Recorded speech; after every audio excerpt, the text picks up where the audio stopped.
안녕하세요. 오늘 마르틴 루터 18번째 이야기를 나눠보도록 하겠습니다. 지난번에는 그 신성 로마 제국의 황제가 이제 그 이탈리아 지역을 이제 전쟁 중에 그쪽을 평정을 한 뒤 다시 이제 독일 지역으로 돌아왔다. 이야기를 말씀드렸습니다. 국제 정세가 바뀐 것이죠. 그래서 이 신성 로마 제국의 황제는 이제 카톨릭을 옹호하는 입장이었기 때문에 이제 그 루터파와 그리고 또 성찬식의 상징서를 주장하는 이쪽들은 긴장할 수밖에 없었다. 이제 전쟁이 일어날 수도 있는 그런 상황이 되는 것이었습니다.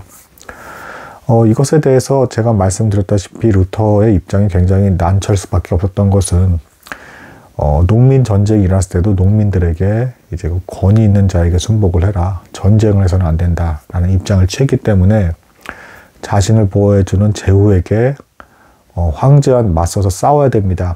라는 입장을 전달하기에는 이제 모순이 발생하기 때문에 어려움이 있었다라는 것이었습니다.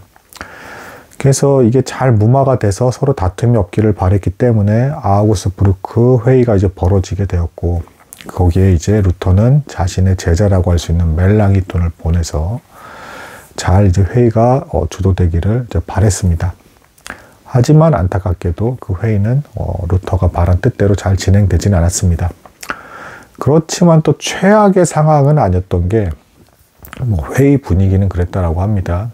이제 그 루터의 제자 멜랑히톤이 보기에 자칫 잘못하면 전쟁이 일어날 것 같았지만 분위기가 그랬지만 실제 황제의 속마음은 이제 의외로 이제 카톨릭을 옹호하는 입장이긴 했지만 전쟁까지 치르고 싶은 마음은 없었다라고 합니다. 그렇다고 또 적극적으로 루터파나 상징서를 주장하는 다른 개신교의 어떤 파에 대해서 이걸 수용할 의사가 있었던 것도 아니었습니다.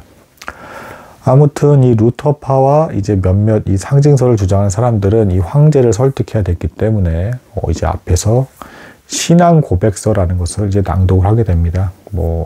일반 대중들에게는 소위 말해서 이제 그냥 교리서 정도로 이제 알려진 어떤 이제 그런 어떤 우리의 성경에 대한 믿음과 신앙은 이러이러한 것을 이렇게 해석을 하면서 믿습니다라는 어떤 하나님 앞에서에 대한 어떤 고백, 이것을 신성 로마 제국의 황제 앞에서 이제 낭독을 하게 됩니다. 근데 이때 이 신성 로마 제국의 황제가 독일어를 제대로 몰랐다라고 합니다. 그러니까 이제 앞에서 듣는 척만 한 거고 무슨 소리인지 하나도 못 알아듣던 얘기예요. 근데 어쨌든 루터파 입장에서는 우리가 그래도 대단히 중요한 걸 전달했다 라고 이렇게 판단을 내렸다라고 합니다. 이 기간 중에 어쨌든 회의가 뜻대로 되지는 않았지만 또 이제 그 루터 입장에서는 대단히 슬픈 일이 사실은 발생을 합니다. 루터의 이제 친아버지, 육적인 이제 아버지께서 이제 이 기간 중에 이제 돌아가신 겁니다. 근데 이 돌아가시는 이 과정도 되게 좀 더 슬퍼요. 그러니까 그 루터의 아버지는 광산업을 하던 사람이었고, 원래는 이제 사업 경영주였는데, 이제 그 임종을 맞이하기 직전쯤에는 이제 마치 소장농처럼 그냥 기본 소득의 절반도 받지 못하는 상태로 이 광산에 대한 소유권도 다 잃어버린 채 그냥 일반 노동자로서 엄청나게 고생을 하면서 지내고 있었습니다. 그리고 이제 임종을 얼마 앞두지 않은 상황에서 이제 루터에게 편지를 보냈는데, 문제는 이 루터가 어쨌든 이제 함부로 이동을 하다 보면 자칫 잘못하면 자기에게 습격을 받을 수 있는 그런 상황이었기 때문에 그곳까지 갈 수가 없었어요. 그래서 편지글로 아버지께 사실상 이제 작별의 인사를 고하게 됩니다. 그리고 이제 루터의 아버지가 이제 결국에는 돌아가시게 됐을 때, 그럼 이제 루터의 반응은 어땠냐. 그동안 이제 아버지께서 루터를 인정하지 않고 완전 이제 버림받은 자식으로서 이제 연을 끊고 지냈잖아요. 그럼에도 불구하고 어쨌든 루터는 아버지가 돌아갔다는 소식을 듣고, 이제 시편, 성경의 시편을 들고 방에 들어가서 그걸 낭독하면서 엄청나게 울었다라고 합니다. 그리고 또 이제 거울 앞에서 자신의 모습을 보면서 어떤 자신의 모습 안에 담긴 아버지의 모습을 발견했다라고 그래요. 그리고 이렇게 슬퍼하는 중에 결국에는 아버지께서 그동안 그래도 자신에게 베풀었던 사랑을 기억을 하면서 마음을 좀 정리를 하게 되고, 자신이 집안 가문의 가장 큰 루터가 되었다라고 하면서 다시금 마음을 잡고 일어났다라고 합니다. 자, 회의는 결렬됐다라고 제가 말씀을 드렸습니다. 근데 다행스럽게도 곧바로 전쟁이 발발한 것은 아니었고, 이제 그 루터파를 지지하는 제후 9명을 중심으로 해서 루터파는 조금씩 의외로 세력을 조금 확장하게 됩니다. 그러면서 자신들끼리 연대를 하면서 잘 이제 어떤 수비적인 자세로 최대한 전쟁을 하지 않으려는 자세를 잘 이렇게 취하게 되고요. 자, 이렇게 묘한 어떤 이런 국제 정세 상황 속에서 굉장히 또 묘한 일이 발생을 하게 되는 부분이 있습니다. 자, 루터가 생각하기에, 자, 이 루터 지금까지는 교회가 어떤 정치에 굉장히 깊이 관여를 했어요. 근데 지금 이 상황은 어떻습니까? 전쟁을 해야 되냐 말아야 되냐, 이 부분에 있어서 교회가 판단하기에는 너무 애매한 부분이 있었어요. 무슨 얘기냐면, 물론 구약 시대에는 뭐 이제 그 종교와, 그러니까 하나님에 대한 믿음과 정치가 같이 가는 모습이었지만, 신약에 있어서 와서는 로마 제국을 그 지배를 받는 중에 로마가 어떤 정치라든 교회는 거기에 직접적으로 관여하지 않았단 말이에요. 루터가 이것에 주목을 해서 이 전쟁을 해야 되냐 말아야 되냐는 이 엄청난 압박감을 받는 이 상황에 대해서 제후들이 자유롭게 판단할 수 있다는 파격적인 선언을 또 하게 됩니다. 그러니까 세상 정치에 대해서 교회가 무조건 다 이렇게 하나하나 다 신경을 쓰면서 개입을 하고 이것이 하나님의 뜻이다라는 답을 줄 필요가 없다라는 입장을 취한 겁니다. 그 신약의 복음서에서 그런 편이 나와요. 그 바리새인들이 예수님을 이제 책 잡으려고 이제 그 동전, 그 세금을 내는 것에 대해서, 로마 제국의 세금을 내는 것에 대해서 가하냐 그렇지 않냐, 하나님께 드려야 되는 것들 아니냐, 근데 로마에 대해서 이렇게 드려야 되는 것에 대해서 당신은 어떻게 생각하느냐라고 했을 때 예수님께서 이제 그 동전을 이제 줘봐라고 하면서 그 동전에 새겨진 이제 얼굴이 누구 것이냐라는 것에 대해서 바리새인들이 로마 사람 것이다 라는 이제 얘기를 합니다. 가이사의 것이다 이렇게 얘기를 해요. 그것에 대해서 예수님께서 가이사의 것은 가이사에게, 하나님의 것은 하나님께 드려라 라는 이제 지혜로운 답변을 하십니다. 그래서 루터가 여기서 이제 더 근대 사회로 넘어가는 결정을 하는데, 이제 정치에 있어서 이제 그 국가가 알아서 이제 주도를 해라. 그래서 정치에 있어서 필요한 어떤 그 전쟁에 있어서는 교회가 그것을 일일이 하나하나 왈가왈가할 필요가 없다라는 입장을 취하면서 이 난처한 상황을 이제 피하게 됩니다. 자, 그리고 또한 그 이제 교회를 주도하는 데 있어서도 교회가 부패하거나 문제가 생겼을 때 그 해당 지역의 제후가 이제 가톨릭의 어떤 수사의 역할을 하면서 개혁을 주도할 수도 있다라는 어떤 입장을 취하게 돼요. 국가가 오히려 교회의 어떤 문제가 발생했을 때 개입할 수 있다. 국가의 권력이 오히려 교회에 대해서 권위를 발휘할 수 있다는 입장을 취하는 것입니다. 그래서 이런 어떤 입장을 취함으로써 이전에 카톨릭이 어떤 다 주도하면서 모든 어떤 교회에 대한 문제들, 그리고 심지어는 정치에 관한 문제까지도 다 관여했던 것에 대해서 분리하게 되는, 이제 신정일치 사회에서 이제 정치와 하나님에 대한 믿음의 생활이 어떤 분리가 되게 되는 어떤 방향성을 이제 취하게 됩니다. 이 과정에서도 어쨌든 루터는 계속해서 여기저기서 질문을 받으면서 뭐 결혼 어떻게 되냐, 이혼 어떻게 되냐, 이런 기타 부분에 대해서 자신의 어떤 입장과 신학적인 사상을 다 이제 그걸 토대로 답변을 하면서 자신의 신학 사상을 더욱더 날카롭고 예리하게 견고하게 다져가기 시작을 합니다.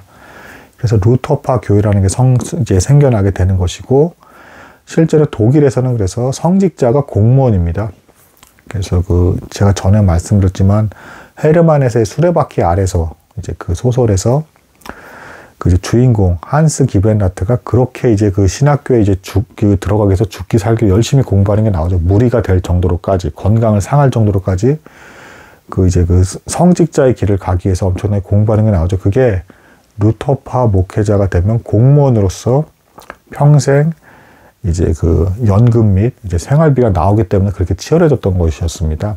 그리고 또한 그냥 공무원이 아니라 하나님의 어떤 말씀과 어떤 도덕적인 윤리 규범을 제시한다는 점에서 존경받는 공무원의 위치이기 때문에 이제 그 수레바퀴 아래서도 이제 배경이 독일이죠. 그래서 그 주인공이 치열하게 엄청난 경쟁력을 뚫으면서까지 신학교에 들어가는 그런 모습이 나오죠. 뭐 이제 이런 배경과 다 맞물려 있습니다. 루터파 교회의 성격이 국가가 교회를 어느 정도 주도하는 부분이 있기 때문에 이게 다 연결이 되는 것입니다. 자, 이 와중에 이제 그 드디어 비극적인 사건이 발생을 하기 시작합니다. 약 4년이 되었을 때 루터파 입장에서는 그 성찬설의 상징설을 주장하는 사람들이 저주를 받은 사람이다라고 했어요. 그러니까 이제 성찬을 너무 가볍게 여긴다라는 것이죠. 이 상징설을 주장하는 쪽은 쯔빙글리 쪽이었고, 쯔빙글리가 위치한 곳이 스위스 지역입니다. 그래서 루터파보다도 세력이 더 작았어요. 근데 이곳과 마침내 이제 이제 카톨릭 쪽과 충돌이 나게 되면서 마침내는 전쟁까지 발발을 하게 됩니다. 이 전쟁에 대한 자세가, 그러니까 루터파와 또 쯔빙글리, 이제 그 상징설을 주장하는 쪽과는 태도가 완전히 달랐는데요. 이 상징설을 주장하는 쪽이 좀 더 급진적인 개혁파예요.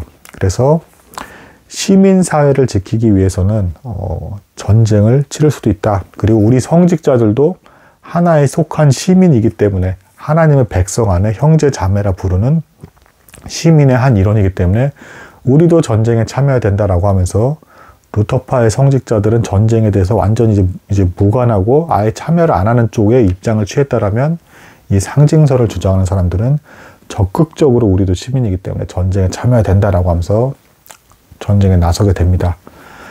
자, 근데 어쨌든 이 쯔빙글리라는 사람도 자기는 자기 나름대로의 성경을 해석하면서 하나님에 대한 믿음으로 이 일을 행한 거예요. 근데 여기서 굉장히 비극적인 일이 발생을 합니다. 쯔빙글리는 우리가 옳기 때문에 하나님께서 우리를 도우실 것이다 라고 하면서 적의 총탄, 총알과 대포가 비껴갈 것이다 라고 하면서 이제 그 시민들을 데리고 전쟁에 참여를 했는데, 여기서 전쟁에서 패하게 되고요. 그때 그런 기록까지 남아 있습니다. 이 패하는 순간에 옆에 있던 이제 그 시민이, 당신이 말하기를 분명 하나님께서 우리를 돌볼 거라 하지 않으셨습니까? 이게 뭡니까? 라는 말을 이제 쯔빙글리가 듣게 되고요. 쯔빙글리가 여기서 어쨌든 끝까지 앞에서 이제 진두지휘하에 전쟁을 잘 유리하게 이끌어 가려고 애를 썼지만, 허무하게 이제 창에 찔려서 거의 이제 죽음을 앞두게 되고, 그러면서 시름시름 앓다가 죽임을 당하게 된 뒤, 여기서 굉장히 비참합니다. 시체가 4등분이 되고, 이 4등분이 된 시체가 끔찍하게도 이제 똥을 모아둔 곳에 똥구덕에 버려지게 되는, 이렇게 비참하게 쯔빙글리는 죽음을 맞이하게 됩니다. 이것에 대해서 이제 루터는 거봐라, 저들이 하나님의 저주를 받았다. 성찬식을 소홀히 여기는 그런 교리를 전달했으니 저주를 받아야 마땅하다. 뭐 이런 말을 했다라고 합니다. 그러면서도 루터는 루터대로 또 속으로 편치 않는, 우리 루터파도 역시 전쟁에 휩싸이게 되면 어떻게 될지 알 수가 없는 부분이기 때문에 두려울 수밖에 없는 그런 상황에 놓이게 되었다. 뭐 이렇게 볼 수 있습니다. 이 상황이 참고로 이제 그 쯔빙글리와 루터의 이 상황이 아시는 분은 아실지 모르겠어요. 나이가 많은 분들은 옛날 영화 미션이라는 영화가 있습니다. 1980년대 영화인데, 이제 그 남아메리카 지역의 그 오지에 이 선교사들이 이제 파송돼서 이제 거기서 활동하는 내용이 나오는데, 거기서 국가가 보는 군대, 이 군대 횡포, 그 원주민들을 죽이려고 하는 어떤 그 군대가 오는 것에 대해서 이제 먼저 교회가 세워진 그 지역의 입장이 둘로 나뉘죠. 한쪽은 철저히 비폭력을 해야 된다는 입장을 취하는 사람과, 아니다, 이 사람들의 생명을 구하기 위해서 맞서 싸워야 된다는 어떤 입장이 충돌하게 돼서 양분이 돼서 어쨌든 둘 다 어쨌든 하나님께서 원하시는 바는 이걸 거다라고 하면서, 한쪽은 전쟁으로서 우리를 지켜야 된다라는 입장을 주장했고, 한쪽은 비폭력으로 나아야 된다라는 입장을 취했죠. 근데 이제 그 영화에서는 어쨌든 양쪽이 모두 이제 죽임을 당하게 되는 그런 이제 어떤 묘한 어떤 여운을 주는 이제 그런 영화인데, 쯔빙글리와 루터의 관계가 좀 유사한 부분이 있다. 이렇게 볼 수가 있겠습니다. 오늘 여기까지 하도록 하겠습니다. 감사합니다.